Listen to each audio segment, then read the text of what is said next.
દી કર્મચારીઓ અને ગ્રાહક સહકારી મંડળી લિમિટેડ આણંદ દ્વારા લાયન્સ હોલ ખાતે વાર્ષિક સભા અને સન્માન સમારોહનું સફળ આયોજન કરવામાં આવ્યું.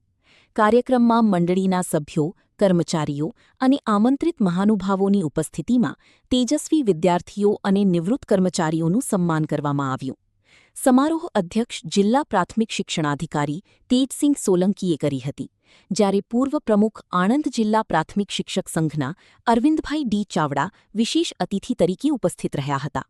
કાર્યક્રમ દરમિયાન મહેમાનોનું સ્વાગત, સન્માનવિધિ અને પ્રેરણાદાયી પ્રવચનો યોજાયા હતા.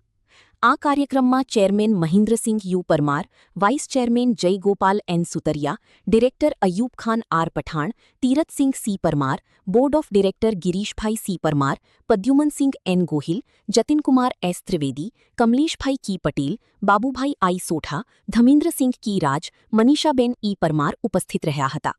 કાર્યક્રમના અંતે ઉપસ્થિત તમામ મહાનુભાવો, સભ્યો અને સહયોગીઓનો આભાર વ્યક્ત કરવામાં આવ્યો હતો. સમગ્ર કાર્યક્રમ સૌહાર્દપૂર્ણ વાતાવરણમાં સંપન્ન થયો હતો.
चेयरमैन श्री महेंद्रसिंह परमार साहेब पर मंच पर विराजमान तमाम होद्देदारश्रीओ, वालीगण, साथे साथे जे विद्यार्थीओનું સન્માન થઈ રહ્યું છે એવા તમામ વિદ્યાર્થીઓ અને સૌ પત્રકાર મિત્રો, ખાસ તો આજે જેનું સન્માન થઈ રહ્યું છે એવા તમામ વિદ્યાર્થીઓને હું વિશેષ અને અભિનંદન પણ પાઠવું છું.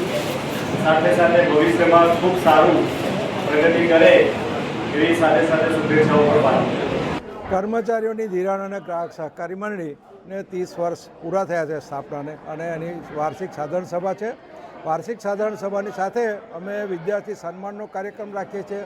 તેમજ અમારા જે સભાસદો હોય એ ગવર્મેન્ટ કર્મચારી હોય છે, એ નિવૃત્ત થાય એટલે જે તે ઓફિસમાંથી એમને સન્માન મળે કે ના મળે, પણ મંડળી એ કર્તવ્ય નિભાવે છે અને દર વર્ષે વાર્ષિક સાધારણ સભામાં એ નિવૃત્ત કર્મચારીઓનું સન્માનનો કાર્યક્રમ અમે રાખીએ છીએ. વિદ્યાર્થી સન્માન કાર્યક્રમ રાખવાનો મૂળભૂત હેતુ અમારો એવો છે કે વિદ્યાર્થીને પ્રોત્સાહન મળે તો એ ખૂબ પ્રગતિ કરી શકે. દરેક વ્યક્તિને આગળ વધવા માટે પ્રોત્સાહનની જરૂર હોય છે. અમારા કેટલાક સભાસદો પૈકી ઘણા એન્જિનિયર કક્ષાએ પણ ગયા છે, કેટલાકે બેંકોમાં નોકરી મેળવી છે અને એવી રીતે ખૂબ આગળ વધેલા છે. એટલે આ હેતુ અમારો વિદ્યાર્થીઓને ખાસ ધ્યાનમાં રાખી અને રાખવામાં આવે છે.